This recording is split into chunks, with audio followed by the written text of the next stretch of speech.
The Summer League Nuggets finally get a win over the Miami Heat, who still have trouble with those Denver Nuggets, apparently. We'll talk about the reactions to Julian Strother, Jalen Pickett, Hunter Tyson, who had a fantastic Summer League, plus some of the concerns going into next season. All that and more on Locked On Nuggets.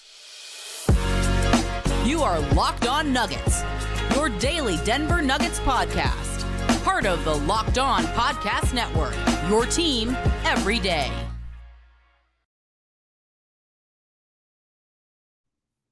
Welcome to Locked On Nuggets, your daily Denver Nuggets podcast, part of the Locked On Network, your team every day. Thanks for joining us and making us your first listen. Appreciate you guys being with us on a Saturday as I'm back with you here. I've been traveling all week. I was in Las Vegas for Summer League. We weren't able to work it out with how busy Adam was to do a show. And then I was in New York for meetings for Action Network and was there for several days and then came home and had to be a dad. So I've been very busy, but I'm glad to be back with you and glad that you all are with us, especially you, those everydayers who hang out with us every single day. Appreciate you guys making us a part of your day and being part of the community.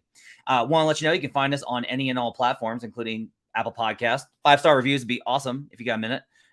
Spotify, any podcast app you can find, or on YouTube where you can catch a live version of the show.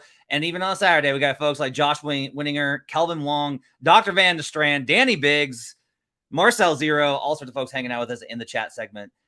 Hey, thanks for hanging out with us on a Saturday, especially here on Locked On Nuggets. On today's show, we'll talk about my reactions to the Nuggets Summer League. Haven't been able to give those yet. I'll give you my thoughts on what I saw in Vegas, some of the things I heard from other people about the Nuggets and what they accomplished. I've got a little bit of a segment on segment 2. I want to talk about the injury concern and about why I have some roster construction alarms a little bit going into the season that aren't for sure. It's not this is gonna happen. It's about like what could wind up being an issue and a probability kind of look at what the Nuggets injury situation in terms of roster looks like next season. We're also going to talk about motivation. We're going to talk a little bit about how motivated will Denver be going into next season. What do I expect from Jamal, who will be, by the way, joining Team Canada. Nikola, obviously. Aaron, the starters, the bench, the coaching staff, all this and more. We're going to talk about that on today's show. Programming note. I'm with you today. I'm going to be with you all next week. Adam is on vacation, taking some well-deserved time off, so he's going to be out for a little while. The good news is that if you're somebody that's like, I mean, I like that, but I prefer the Adam shows.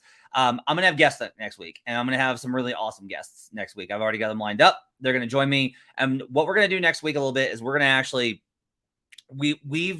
Adam and I have talked about our experiences of covering the championship, but I want to get those other great people in the media sphere and their thoughts on what it was like covering the Nuggets championship. So we'll give you names as we get closer, but starting on Monday, hopeful to have a bunch of guests for next week as we get through these dog days of the summer. No schedule yet. Summer league's over. Nothing to talk about. Dame's not getting traded for a while. So we're going to fill the time by letting you guys remember what it was like for your team to win a championship, which I think is pretty good. Let's start today with Nuggets Summer League. So the Nuggets get the win last night versus the Miami Heat. I'm not going to break down that game for you because it's Summer League. I will give you my general thoughts on what I saw from the guys in Summer League. Let's start with Julian Strother, who I think had a better Summer League, I think, than kind of some of the conversation has been like. I like the size. That translates.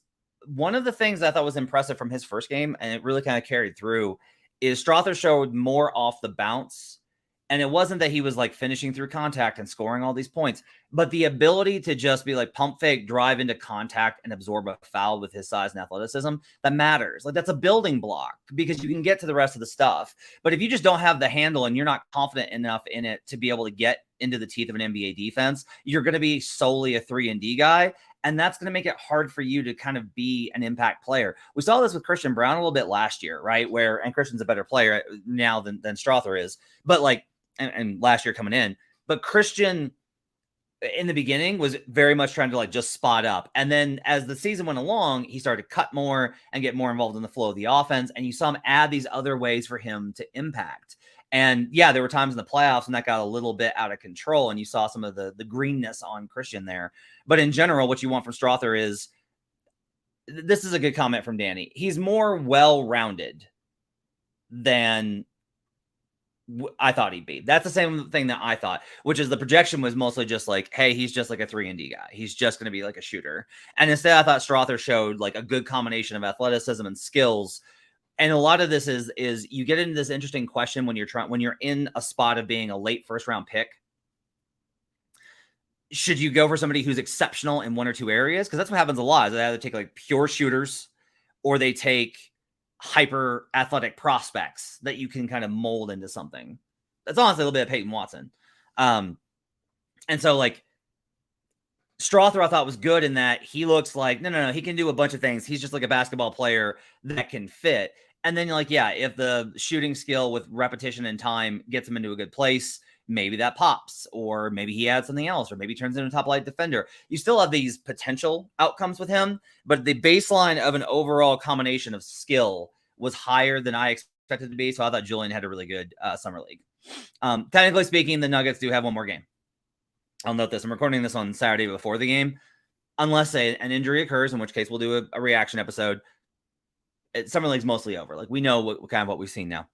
Hunter Tyson, obviously another massive game on Friday night. So, another great game from Hunter.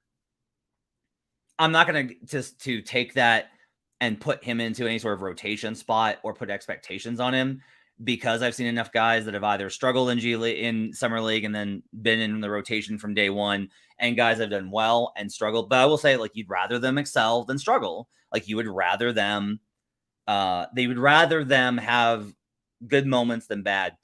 The number of ways that Hunter was able to score and the versatility that he showed and the competitiveness, staff was pretty thrilled with him, from what I understand. Like they were really happy with how Hunter Tyson's Summer League, and you would expect that, right? Like it looks exactly like you would kind of think that it would. He's not going to have all these opportunities on the main roster. So he's on the flip side of kind of what we talked about with Julian, where there's all these things that he can do. One of the questions I think with Hunter is like, what's he going to come in and do immediately that's like, okay, this is how he fits with whatever unit he's playing with, whether it's, third team, practice team, a little bit of mix with the second, whatever. What's he going to do that's going to be consistently an identity for him in the NBA, right? And it's not that I don't buy into anything that he did. Maybe he's like the next Jokic and he's going to wind up like averaging 30 in a game. But I'm just saying that there is a little bit of, I'm not trying to like downplay what he accomplished, because I think he was great. I think he legitimately was awesome. And everybody's like, holy crap, Hunter Tyson, this is amazing. Good old Tyson Hunt. And so he had an incredible Summer League, and that will carry in. I think one of the things that I will say I've seen in my time when guys have these types of Summer Leagues, it does carry into the off-season training, because now the guys that were around are like, that guy's nice. Like, all right, he can, I will get the ball to him. He's a little bit more integrated. Coaching staff too. Coaching staff will be like, I know what this guy can do. So that I think is really good. Jalen Pickett, I'm with Adam. I thought he had a great Summer League. I loved his ball rotation. I love the way that he made extra passes. I loved how controlled he was. I've heard comps from somebody made this comp of what if Raymond Felton was in better shape. And I thought it was like actually a pretty good one, because Raymond was a really good player early on in his career before he got really out of control weight wise. Like Raymond Felton was a really good point guard at one point. And he's got a little bit of that in him. Somebody made the comp of Monte Morris, which I thought was interesting, just from the perspective of knows how to run an offense, like such a low mistake player. And that's kind of what it did feel like. I will say I have a little bit more concerns with Jalen on the defensive end. And one of the reasons is just when you're low to the ground, the way that he is, he's just built to be like low to the ground, booty ball, so to speak. There's, I think, they go to, booty ball, and, it's really, really hard to guard. But I think booty ball also makes it a little bit difficult for them to be able to defend a little bit. Pickett had trouble getting over screens. So small dribble handoff actions, I think, are going to cause him trouble in the NBA a little bit to start. And also just like learning how quick you have to adjust and cover ground to be able to defend threes, because there was just like a number of guys that were able to get shots up over him. And look, it's Summer League, and I don't know if the shots are good or not, but it's something that I have my eye on as far as, okay, I think the offense with Jalen is really good. What's the defense going to look like when he gets into full speed NBA? That's kind of my question there, I think. And so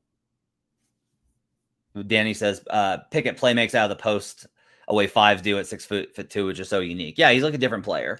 The Nuggets honestly have a very different roster right now. It's one of the things I think is very cool about them. You got Aaron Gordon, who's like hyper athletic connector, Sean Marion, less of a shooter, more of a physical presence inside. You've got, Jokic, who's obviously one of one all time.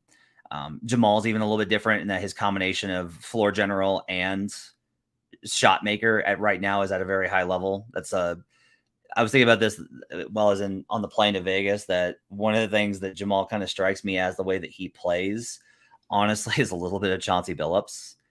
And it's like if you put Chauncey Billups in the modern era and you made him like a lot more explosive, and that's kind of how he is now. It's an interesting kind of concept to think about. Chauncey was very steady and very reliable, and Jamal's approach in the playoffs was very much that. So I thought that was kind of like an interesting thing that kind of came out. Tim Joseph says, do you think one of these young guys gets moved at some point?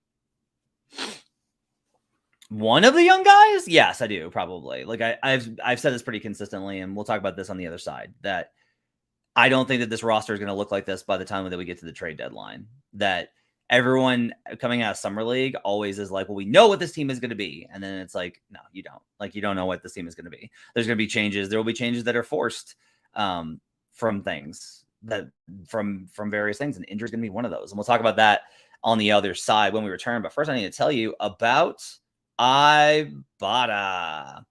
If you're picking up burgers and hot dogs for a summer barbecue, you're already doing it. So why not get cash back with it with Ibotta? I'm making these trips almost daily, it feels like, in the summer to get stuff to grill, because I'm always forgetting something that I need to grab. And with Ibotta, you get cash back on your purchases. Ibotta gives you cash back on hundreds of grocery items, from produce to personal care to pantry goods, so you can make sure that you're beating inflation no matter what you're purchasing. Either link your loyalty account or upload your receipt after you shop, and you get cash back. It's just that easy. The average Ibotta user earns $120 per year. That could cover the cost of an entire shopping trip. Other apps give you points that don't amount to much. With Ibotta, you get real cash back that you can cash out to your bank account, PayPal, or gift cards. You can earn cash back on hundreds of online brands and retailers too when you start with Ibotta, including Lowe's, Macy's, Sephora, Best Buy, and more. Right now, Ibotta is offering our listeners $5 just for trying Ibotta using the code LOCKED, LOCKED, when you register. Just go to the App Store or Google Play Store and download the free Ibotta app and use code LOCKED. That's Ibotta, IBOTTA, in the Google Play or App Store, and use code LOCKED. We'll be right back on Locked On Nuggets.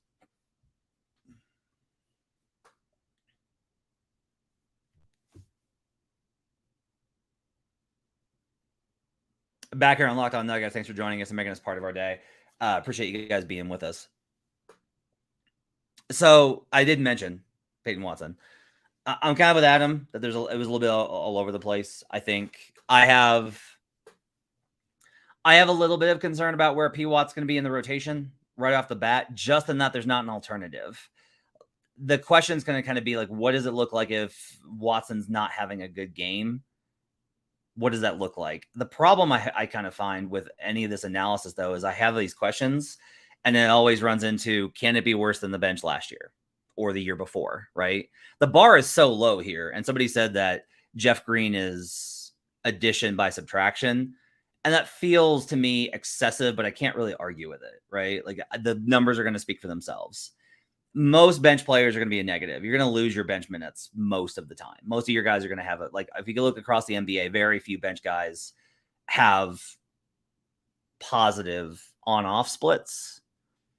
And if they do, it's honestly a real reflection of the starting unit. But even if it's that, it's usually one or two guys. Danny says Danny's got great takes today. P. Watt only needs to be good in spurts and can afford to have bad games for a few months. It's not like he needs to be good immediately. All right, well, let's talk about that. So the thing that nobody's really expecting here, I can do this with any team in the NBA where it's like, yeah, if X player in the starting unit gets injured, what does that look like? They're going to be in real trouble. But there are teams that are better built to handle it than others. And sometimes I will say that there are surprises. The Clippers to me last year were as well built as anybody to handle injury. They had Norman Powell and Robert Covington and Nick Batum and Terrence Mann and all of these guys all the way down the list. And for whatever reason last year, like it just didn't work. Like they just weren't good when the starters were when Paul George and Kawhi missed time. It was really surprising because that's who they had been. It was a very solid team when those guys were out.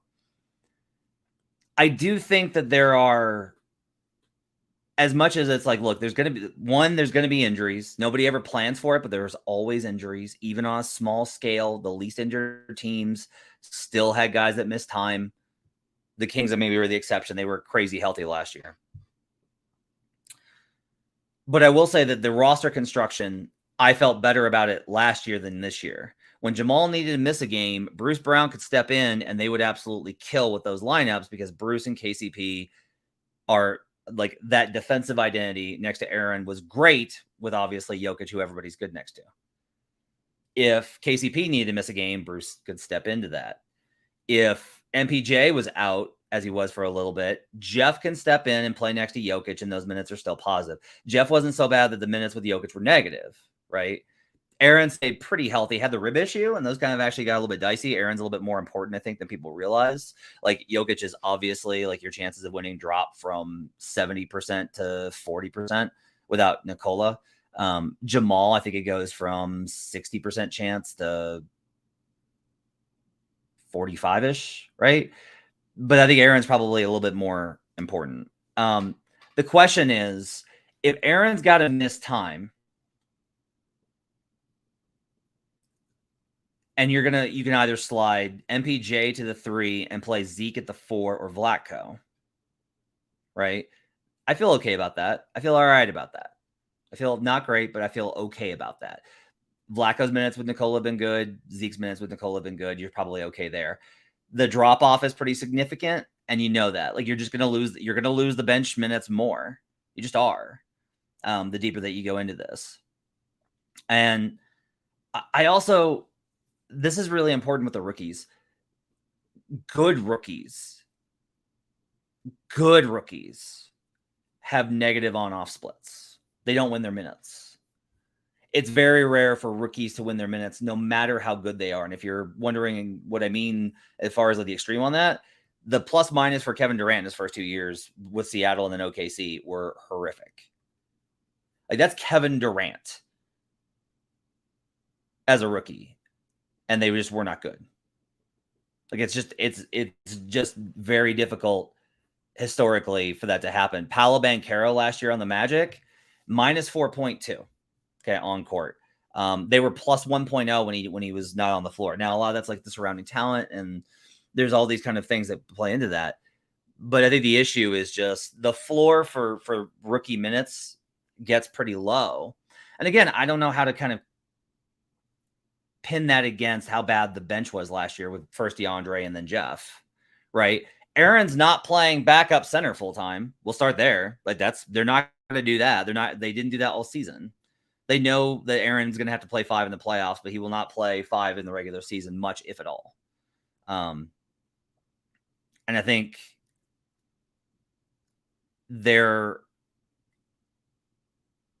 with injuries, there is a bigger drop-off than there was last year. The other thing I would say, and this is a good point by David, problem is in the playoffs, I go back to the miniseries where Jeff guarded Cat, and we don't have anyone like that on the bench this year. Yeah, I think the other thing when you lose the veterans, because the veterans have usually proven they can do more than one thing. And the question is going to be like, if you need specific answers. And also, like, I'll say this, Jeff did really well on LeBron. Like, Jeff's strong.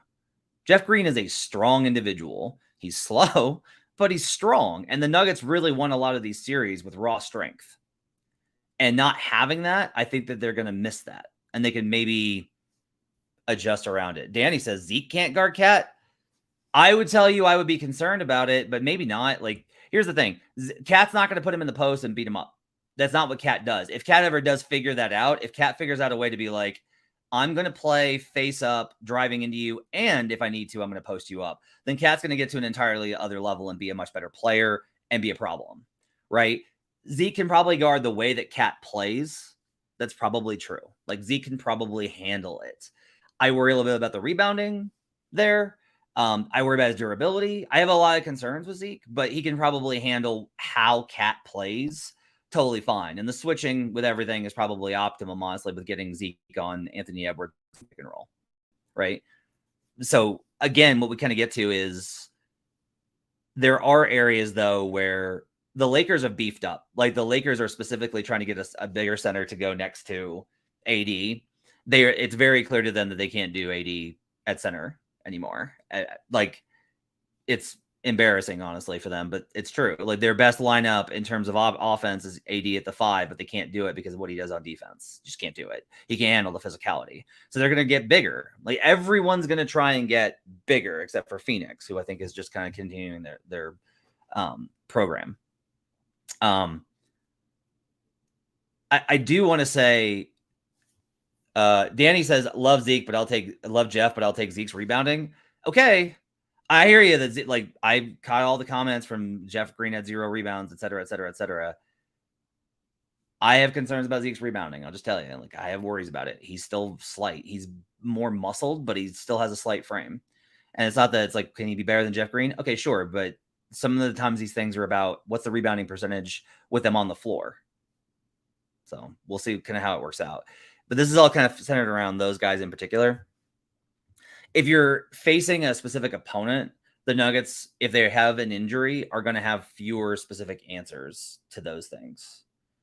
And so in general, I think that my big takeaway from this offseason and even looking at the rookies is the Nuggets have fewer answers, even if the problems they present are still going to be incredibly strong. When we get, people have asked me, do you worry about whether the Nuggets in the regular season or playoffs? And a lot of the answers have been about the playoffs, and I disagree. I'm just like, look, guys, the starting 5 still played a metric ton of minutes in the playoffs, and that's how they won. Bruce was good, right? And the bench had very good minutes in the first 2 series, but they won because of their starters, and they're still going to have that, and they're still going to present problems nobody else can solve. You still can't solve the Nuggets, but the Nuggets' ability to solve the problems in front of them, that's gotten worse because oftentimes young guys don't have that kind of versatility and experience built in to know how to do that a little bit. Let's take a break. We'll come back on the other side. I want to talk about motivation and what we're kind of expecting from the Nuggets this season as far as how they're going to approach this season. We'll talk about that on the other side when we return on Locked On Nuggets.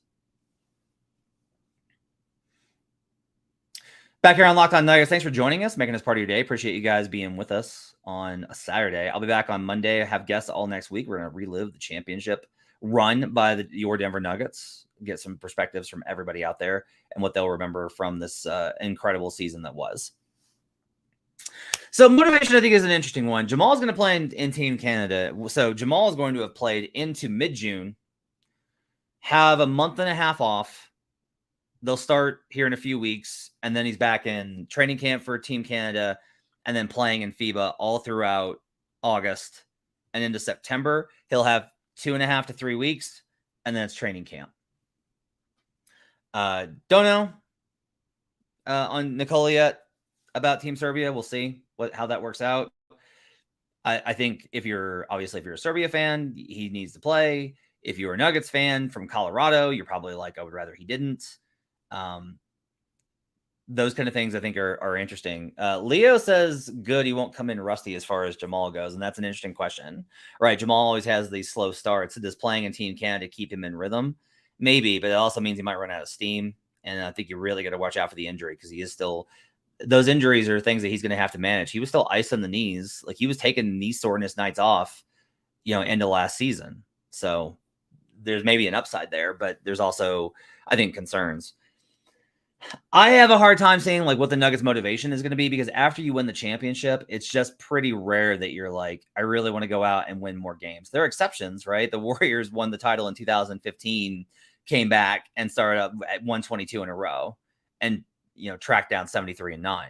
So it's possible that for these teams to come in, win a championship and come back better. There are a number of times when teams will come back in and not be as good. And then some of that is just motivation. It's just like, what you're capable of. The 2009 Celtics were kind of this. They were banged up too. They were still a really good squad. KG was out for that series, and that was really for that playoff run. That decided a lot, as well as Orlando shot really well. But like, when you become a veteran team, you evolve to how to pace yourself throughout the regular season. The Nuggets had a very specific schedule that helped them last year, and we talked a lot about this, but just to kind of go back over it, they were on the road almost entirely the first month and a half of the season. Then they were home from December through the end of January almost entirely. They just had an incredible home stretch. When we get the schedule here in 4 weeks-ish, a little less than 4 weeks, we'll be able to kind of take a look and see how does Denver need to game plan the schedule. And if they're home early, they can build a big early record and then coast through the middle and then finish strong. If they are road heavy to start, this team could look a little mid again, and depends on how much of a homestand they get and when. This also might be a thing where they're road heavy the first half of the year and then home heavy the back half. We saw that in 2013 and they rattled off a bunch of wins. What is important, I think, is for them to have a sustained stretch where they are home. The motivation thing, I think it will be interesting, not just from a Nuggets perspective, but also from an opponent standpoint. I'm very curious to see how teams approach the back-to-back in Denver now, because they are now the measuring stick. They are now the bar. They are now the team that they are trying to get. You're trying to get over. You're trying to beat the Nuggets because they're the champs. Do teams get up for that game in Denver a little bit more rather than being like, it's altitude, I'm done, I'm out of here? Do teams keep up with the, nope, this is altitude, this is a bad rest spot, just want to go home? I think the Nuggets will face a higher level of motivation from your average teams rather than what we've seen in the past, which is like just another game on a Tuesday or whatever. The teams on the East Coast that they go to visit, they will face a lot tougher ones. So motivation, I think, is going to be difficult. I have no idea what to expect from Nikola. He might just be so good now that he can just basically 70% of his way through to another MVP level season. That's honestly how good he is. Because it's not like Larry Bird didn't lose motivation in 88 and was still dominant. Not like any of these guys, most of these guys didn't lose motivation after winning championships and weren't great. So the floor is still going to be extremely high here.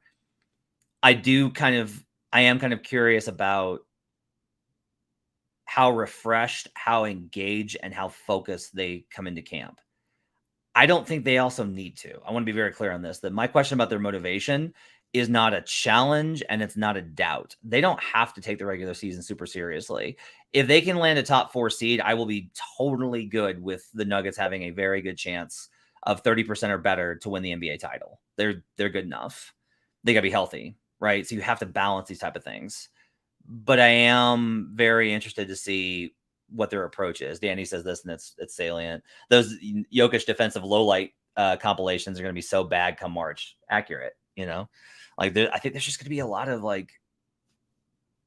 think Jokic has to pull back a little bit. I'll be very curious to see what approach he takes and how, can he just be so good that even 70% coasting is insane for him? Devin says, I don't see Jokic motivated for 73-9. Yeah, I know. Top 4 seed and they're probably fine. I will say that there is a balance here. Teams have not won the title with less than a top 3 seed. It's happened, I think, twice since 89. So you need to still finish. You need to win your division and you need to get a home court. You don't have to win your division if the Wolves get 1 or whatever, but you need a top 3 seed. They do need to. They can slide, but managing that slide is going to be a different challenge for the Nuggets this year versus what they've seen before. That's going to do it for Locked On Nuggets for a Saturday. I appreciate you guys being with us. I appreciate everybody hanging out with me in the chat. We'll be back on Monday. I'll have guests all throughout next week, recapping the Nuggets championship. Tomorrow, I'm going to take some time and just rewatch highlight clips and games and stuff like that, and remember some of the things that I thought during this wild run. Hope you guys will be along for it. My thanks to all of you for joining me. We'll see you guys again next time on Locked On Nuggets.